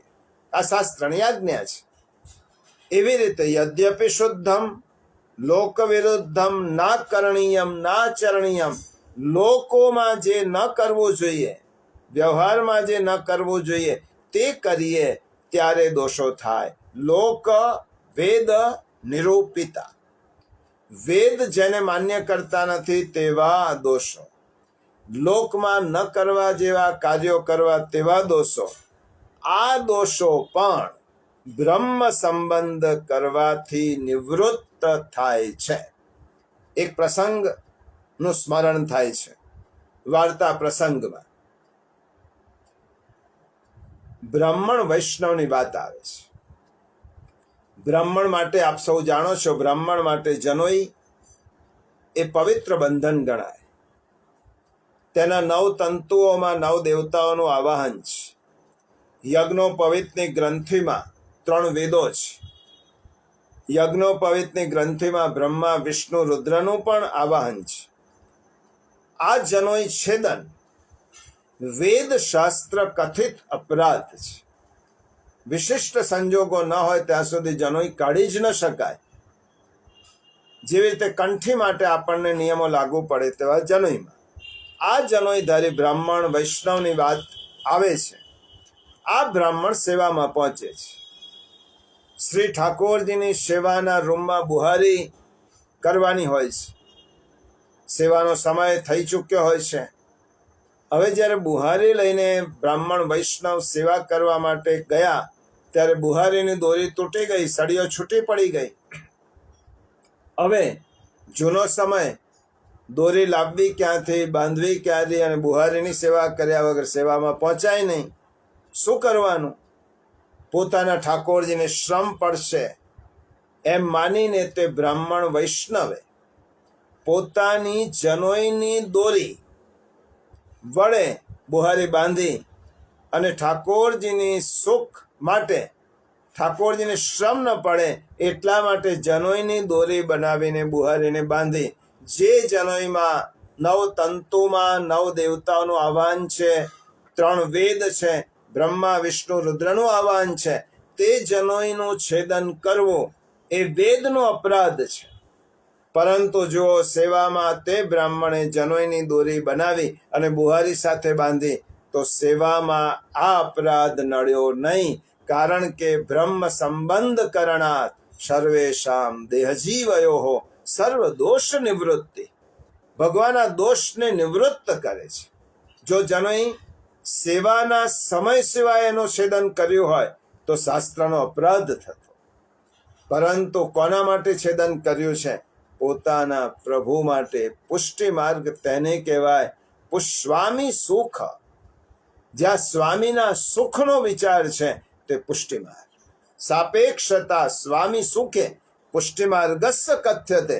હરિરાય ચરણ કહે છે, મારા સ્વામીની સેવા માટે કદાચ મને વૈદિક ધર્મોનું ઉલ્લંઘન કરવું પડે, લૌકિક ધર્મોનું ઉલ્લંઘન કરવું પડે, અને તેનાથી જે દોષ નિર્માણ થાય તે દોષ બ્રહ્મ સંબંધ કરનાર વૈષ્ણવને સેવા સ્મરણ પૂરતા લાગુ પડતા નથી. દોષ નિવૃત્ત થાય છે. પછી કહ્યું સંયોગ જ દોષ અને સ્પર્શ જ દોષ. સંયોગ એટલે પોતાના દેહ કે પોતાની જાત, એને દૂષિત વસ્તુ સાથે યોગ થવાથી દોષ થાય. તેવી રીતે સ્પર્શથી ઉત્પન્ન થતા દોષો એટલે દૂષિત વસ્તુઓના કે વ્યક્તિઓના સ્પર્શથી ઉત્પન્ન થતા દોષો. આ દોષો પણ સેવામાં જે જોડાયેલા છે તેને બાધક બનતા નથી. શ્રી ગુસાઈજીના પંચમલાલજી શ્રી રઘુનાથજી એ સિદ્ધાંત રહસ્યની ટીકામાં સંયોગ જ અને સ્પર્શ જ દોષોની બાબતમાં ખૂબ સુંદર કહ્યું છે. પતિત વગેરેનો સંસર્ગ થવાથી સંયોગ જ દોષ થાય છે.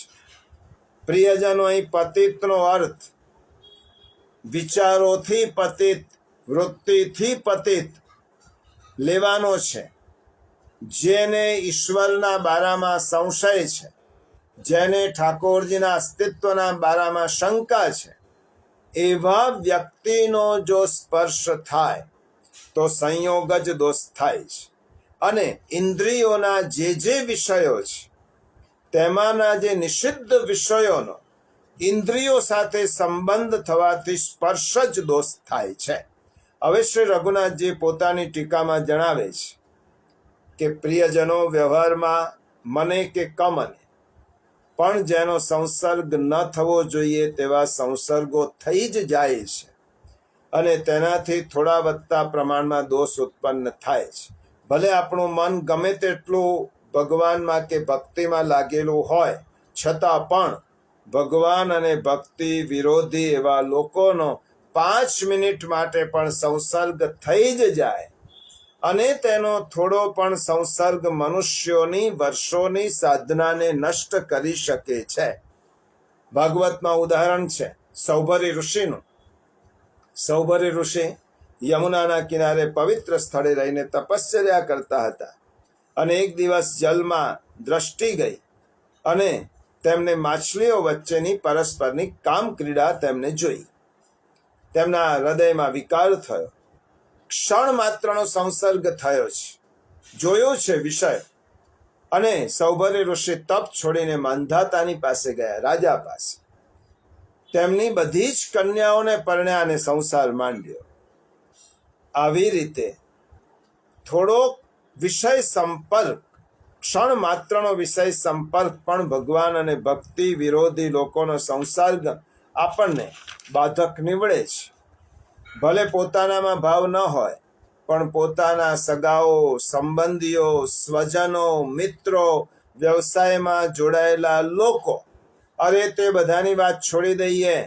પોતાના જ ઘરના પરિવારજનો, ભાઈ બહેન, માતા પિતા, પત્ની, સાસુ સસુર વગેરે સંબંધીઓ જો બહિર્મુખ હોય તો તેનો તો સંસર્ગ રાત દિવસ રહેવાનો જ, અને તેનાથી તે લોકોમાં રહેલા ભક્તિભાવ વિરોધી દોષોનો પણ સંસર્ગ થવાનો, અને તે સંસર્ગજન્ય દોષો ભક્તિભાવનો નાશ કરનાર બને છે. તેથી તેવા સંસર્ગજન્ય દોષો પણ બ્રહ્મ સંબંધ કરવાથી બાધક બનતા નથી, એમ રઘુનાથજી સમજાવે છે. પ્રિયજનો, ખૂબ આશ્વાસનની વાત કરી છે. આપણે આ સમાજમાં રહેવાનું છે, વ્યવહારમાં રહેવાનું છે. સંસર્ગજન્ય અને સ્પર્શજન્ય દોષો લાગવાના જ છે. પરંતુ જ્યારે આપણે બ્રહ્મ સંબંધ કરીને સેવામાં પહોંચીએ છીએ ત્યારે આ પ્રકારે વ્યક્તિના જીવપણાને અને દેવપણાને રહેલા 5 પ્રકારના દોષો, જે દોષો સેવા ભક્તિમાં બાધક રૂપ બને છે, તે દોષો પણ ભગવદ ઉક્ત. હવે આ સિદ્ધાંત રહસ્યનું આ જ રહસ્ય છે. આ 5 દોષો, જે દોષોની વાત આપણે કરી, આ 5 પ્રકારના દોષો કોણે નડતા નથી? ભગવદ ઉક્ત એટલે ભગવાન દ્વારા કહેવાયેલું સગદ્ય પંચાક્ષર મંત્ર વડે બ્રહ્મ સંબંધ કરવાથી દૂર થાય છે, જેથી નિશંકપણે તે ભગવત સેવામાં પ્રવૃત્તિ કરી શકે છે. પણ બ્રહ્મ સંબંધ માત્ર ક્રિયા રૂપે લીધેલો હોવો ન જોઈએ. બ્રહ્મ સંબંધ સમજણથી લીધેલો હોય, ઠાકોરજીની આગળ નિવેદન કર્યું હોય, અને તેવી વ્યક્તિને આ પ્રકારના દોષો સેવામાં કે ભગવત સ્મરણમાં બાધક થતા નથી. આ ઉક્તિને વધુ અસરકારક બનાવવા માટે શ્રી વલ્લભમ પ્રભુએ અને ભગવાને બીજી ઉક્તિ કહી છે સિદ્ધાંત રહસ્યમાં, ન મંતવ્યા કથંચન. જો એના ઉપર ભાર મૂક્યો છે. સહજા દેશકાલોત્થા લોક વેદ નિરૂપિતા સંયોગજા સ્પર્શજાશ્ચ ન મંતવ્યા કથંચન. આનો અર્થ શું થયો? કોઈ પણ પ્રકારે તે દોષો તેને બાધક બનતા નથી. ન મંતવ્યા, તે દોષોને માનવા જ નહીં. આ બધા દોષો તેની ભગવત સેવામાં પ્રતિબંધક છે, એવું તેણે સ્વપ્ને પણ ન માનવું જોઈએ. ન મંતવ્યા કથંચન, ક્યારે પણ. ભગવત સેવા છોડવાની નહીં. આ દોષોની વચ્ચે રહીને પણ ભગવદ સેવામાં જોડાવવું, કારણ કે તે દોષો ભગવત સેવા કરનારને બાધક બનતા નથી. તમે સેવા કરેલી, તમે સમુદ્રમાં, દરિયામાં છો, દરિયાની અંદર ડૂબવા લાગો છો, પરંતુ તમને એક સહારો આપનાર તરણું મળી ગયું તારવા માટે, તો દરિયાની ભીષણ આંધી પણ તમને ડૂબાડી શકશે નહીં. દોષો રૂપી દરિયામાં રહીને પણ ભગવદ સેવા રૂપી જો આપણે આલંબન લીધો છે, તો તે ભગવત સેવા અને ભગવત સ્મરણ આપણને દરિયામાં પણ નહીં ડૂબાડી શકે, એવું શ્રી મહાપ્રભુજી અને ઠાકોરજી કહે છે. ન મંતવ્યા કથંચન, ગોસ્વામી શ્રી પુરુષોત્તમજી મહારાજ પોતાની ટીકામાં આ વિષયને અનુલક્ષીને આજ્ઞા કરે છે. બહુ મહત્વની આજ્ઞા છે. પ્રિયજનો, મેં પહેલા જ કહ્યું, સિદ્ધાંત રહસ્ય ગ્રંથ સમજવો એટલે વલ્લભને સમજવા, સિદ્ધાંત રહસ્ય ગ્રંથ સમજવો એટલે પુષ્ટિ પુરુષોત્તમ પ્રભુને સમજવા, સિદ્ધાંત રહસ્ય ગ્રંથ સમજવો એટલે પુષ્ટિ માર્ગને સમજવો. આ સમજાય નહીં ત્યાં સુધી આપણે સેવા સ્મરણને નહીં સમજી શકીએ. આપણે દોષો છે કરીને સેવાથી વિમુખ રહીશું, અને દોષો તો લાગુ પડેલા જ છે, સહજ છે, દેશ કાલ બધે વગેરે દોષોથી ડરીને સેવાથી વિમુખ નથી થવા. કારણ કે બ્રહ્મ સંબંધ કરનારને તો કોઈ દોષો અવરોધક બનતા જ નથી. ગોસ્વામી શ્રી પુરુષોત્તમજી મહારાજ પોતાની ટીકામાં ખૂબ સરસ આજ્ઞા કરે છે. આવા દોષોને ન માનવા, કોઈ પણ પ્રકારે ન માનવા. વધારે તો શું, પણ આવા દોષો પ્રાપ્ત થશે કે કેમ એવી સંભાવના પણ પુષ્ટિ માર્ગમાં પ્રવેશ પામ્યા પછી રાખવી ઇષ્ટ નથી. જો અવતરણ ચિહ્નમાં તેમનું વચનામૃત કહું છું, પુરુષોત્તમ મહારાજ કહે છે, આવા દોષોને ન માનવા, કોઈ પણ પ્રકારે ન માનવા. વધારે તો શું, પણ આવા દોષો પ્રાપ્ત થશે કે કેમ એવી સંભાવના પણ પુષ્ટિ માર્ગમાં પ્રવેશ પામ્યા પછી રાખવી એ ઇષ્ટ નથી. કારણ કે એનું કારણ આપે છે. કારણ કે સર્વ સમર્થ, સદા નિર્દોષ, વસ્તુતઃ દોષવર્જિત એવા નિર્દોષ પ્રભુ સાથેનો નિત્ય સંબંધ ધરાવનાર માટે આવા દોષ શું કરી શકે? પૂજા માર્ગ અને મર્યાદા માર્ગમાં પૂજા માટે થતા દોષોના નિવારણ માટે ઘણા પ્રાયશ્ચિત્તો બતાવવામાં આવ્યો છે. પરંતુ શુદ્ધ ભક્તિ માર્ગમાં તો પ્રભુ સેવા અર્થે ભગવદ નિવેદન કરવા સિવાય ઇતર કોઈ દોષ આપણને બાધક થતા જ નથી. એકવાર ભગવાન નિવેદન કર્યો, કોઈ દોષ આપણે તેમાં બાધક નહીં થાય. કારણ કે એનું કારણ બહુ જ સ્પષ્ટ આપ્યું છે.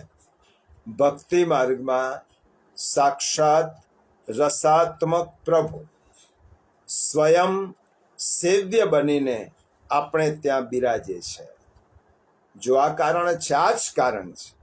ભક્તિ માર્ગમાં સાક્ષાત રસાત્મક પ્રભુ સ્વયં સેવ્ય બનીને આપણે ત્યાં બિરાજે છે. બ્રહ્મ સંબંધ વખતે આપણા બ્રહ્મ સંબંધ દાતા ગુરુ શું કહે છે? અમારું સર્વસ્વ અમે તમને પધરાવી આપીએ છીએ. અમારું સર્વસ્વ છે, અમે તમને પધરાવી આપીએ છીએ. ખૂબ કાળજીપૂર્વક એનું જતન કરજો. ગોપા યશ્વ સમાહિત, ખૂબ કાળજીપૂર્વક તેનું જતન કરજો. ગર્ગ ઋષિએ નંદ બાબાને નામકરણ લીલામાં આ જ કહ્યો હતો, ગોપા યશ્વ સમાહિત. હે બાબા, આપનો આ બાળક એટલો પ્રભાવી છે કે આ બાળકનું જતન જેટલું તમે કરશો તેટલા તમે બધી જ આપત્તિ અને દોષમાંથી બચી જશો. તો એ જ પુષ્ટિ માર્ગમાં બ્રહ્મ સંબંધ દાતા ગુરુ આપણને કહે છે કે સાક્ષાત રસાત્મક પ્રભુ સ્વયં સેવ્ય બનવાના છે. શ્રી મહાપ્રભુજીની, શ્રી વિઠ્ઠલનાથજીની, ગુસાઈજીની, ગોકુલનાથજીની કાનીથી સ્વયં સેવ્ય બનીને આપણે ત્યાં બિરાજીએ છીએ. એટલા માટે 10 દિગંત વિજયી શ્રી પુરુષોત્તમજી મહારાજે તેનું ખૂબ સુંદર સટીક કારણ આપતા આપણને સમજાવ્યું છે કે બ્રહ્મ સંબંધ થયા પછી, જો આ બ્રહ્મ સંબંધ મંત્ર કેટલો મહત્વનો છે. બ્રહ્મ સંબંધ થયા પછી આપણો દેહ, આપણી ઇન્દ્રિય, આપણા પ્રાણ, આપણા અંતઃકરણ એ બધાને તે બધાના ધર્મો વગેરે બધામાં ભગવદીયત્વ પ્રગટ થાય છે. દેહાદિનો સ્વતંત્ર સંબંધ નિવૃત્ત થાય છે. અલબત્ત દેહ વગેરે સ્વરૂપથી તો રહે છે, પરંતુ તે પ્રભુના બની જાય છે. જ્યારે જે સમયે તમે સેવા સ્મરણ કરો છો તે સમયે તમારો દેહ, તમારી ઇન્દ્રિય, તમારા પ્રાણ, તમારા અંતઃકરણ માં ભગવદીયત્વ આવે છે. અને ભગવદીયત્વ આવતું હોવાથી જે ભગવાનના થઈ ગયા હોય તેને દોષો સી રીતે અસર કરી શકે? તમે સેવામાં પહોંચો છો ત્યારે ભગવદીયત્વ પ્રગટ થાય છે. અને ભગવદીયત્વ જેનામાં પ્રગટ થયું હોય તેને આ દોષો કઈ રીતે બાધક થવાના છે? દોષો તેને કઈ રીતે નડી શકે? આ રીતે બ્રહ્મ સંબંધથી સર્વ દોષોની નિવૃત્તિ થાય છે એવું વિધાન કર્યા પછી હવે જો ખૂબ મહત્વની પંક્તિ આપણને કહે છે. ઠાકોરજી સ્વયં વલ્લભ તો આપણને ઠાકોરજીની જ વાણી કહે છે. શું બહુ જ મહત્વની વાત છે. અન્યથા સર્વદોષાણામ ન નિવૃત્તિ કથંચન. આ દોષોને દૂર કરવા માટે બ્રહ્મ સંબંધ સિવાય બીજો કોઈ રસ્તો નથી. અન્યથા સર્વદોષાણામ ન નિવૃત્તિ કથંચન. આ સિવાય બીજી કોઈ રીતે દોષોની નિવૃત્તિ થતી નથી. એનો અર્થ શું થયો? પ્રિયજનો, બ્રહ્મ સંબંધ એ ક્રિયા નથી. બ્રહ્મ સંબંધ એ જીવને પરમાત્માને સાથે જોડતો એક સેતુ છે. એને આપણે સમજ્યા નથી, જુદી વસ્તુ છે. પરંપરાથી જે ચાલે છે તે ચલાવતા આવ્યા છે તે વસ્તુ જુદી છે. પણ બ્રહ્મ સંબંધ એ વિચાર છે. બ્રહ્મ સંબંધ એ અન્ડરસ્ટેન્ડિંગ છે. બ્રહ્મ સંબંધ એ સેતુ છે. બ્રહ્મ સંબંધ એ પ્રભુની પાસે મને લઈ જનારી એક મજબૂત સાંકળ છે, જેના આધારે હું પ્રભુની પાસે પહોંચી શકું છું. અને તે બ્રહ્મ સંબંધ જ્યારે દેહ, ઇન્દ્રિય, પ્રાણ, અંતઃકરણ એ બધા મેં પ્રભુને નિવેદિત કર્યા છે ત્યારે ઓછા નામે જ્યારે હું સેવામાં હોઉં છું ત્યારે એ બધી જ વસ્તુ ભગવાન સાથે જોડાયેલી હોય છે. એટલા માટે બીજા દોષો મને અસર કરતા નથી. આ સિવાય બીજી કોઈ રીતે દોષોની નિવૃત્તિ થતી નથી. અર્થાત દોષ નિવૃત્તિ માટેનો એકમેવ માર્ગ જ છે બ્રહ્મ સંબંધ કરણાત. બ્રહ્મ સંબંધ કરાવવો તે જ માર્ગ છે. બીજી કોઈ રીતે પંચવિધ દોષોની નિવૃત્તિ થતી નથી, કદાપી થતી નથી. કથંચન અન્યથા સર્વદોષાણામ ન નિવૃત્તિ કથંચન. આ ગ્રંથનો એક એક શબ્દ, આ ગ્રંથનો એક એક અક્ષર ભગવદ વાણી છે. અને ભગવાને ખાતરીપૂર્વક કહ્યું છે કે તું એક વખત બ્રહ્મ સંબંધ કરીને મારી સાથે સેવા અને સ્મરણમાં જોડા. બહારના કોઈ દોષોનો વિચાર કરતો નહીં, કારણ કે જ્યાં સુધી હું છું તારી સાથે ત્યાં સુધી તને કોઈ દોષો નડવાના નથી. અને સેવાના ક્રમમાં સ્મરણ વખતે ભગવાનનું સામીપ્ય આપણી સાથે હોય જ છે. હવે ભગવાન આગળના શ્લોકમાં બ્રહ્મ સંબંધ પછી આપણું જીવન, ભગવદીય જીવન કેવી રીતે બને, કેવું હોવું જોઈએ તેની આજ્ઞા કરે છે. તેની વાત આપણે આવતા સત્સંગમાં કરીશું. પ્રિયજનો, આ ખૂબ મહત્વના શ્લોકની આજે આપણે સત્સંગ કર્યો છે. એનું જેટલું મનન, જેટલું ચિંતન કરીશું તેમાંથી માખણ આપણને પ્રાપ્ત થશે. હવે આશ્રયનું પદ બોલી આજના સત્સંગને વિરામ આપીએ. દ્રઢઈન ચરણન કેરો ભરોસો, દ્રઢઈન ચરણન કે. શ્રી વલ્લભ નખ ચંદ્ર છટા બિન, સબ જુગમાં જુ અંધેરો ભરોસો, દ્રઢઈન ચરણન કે.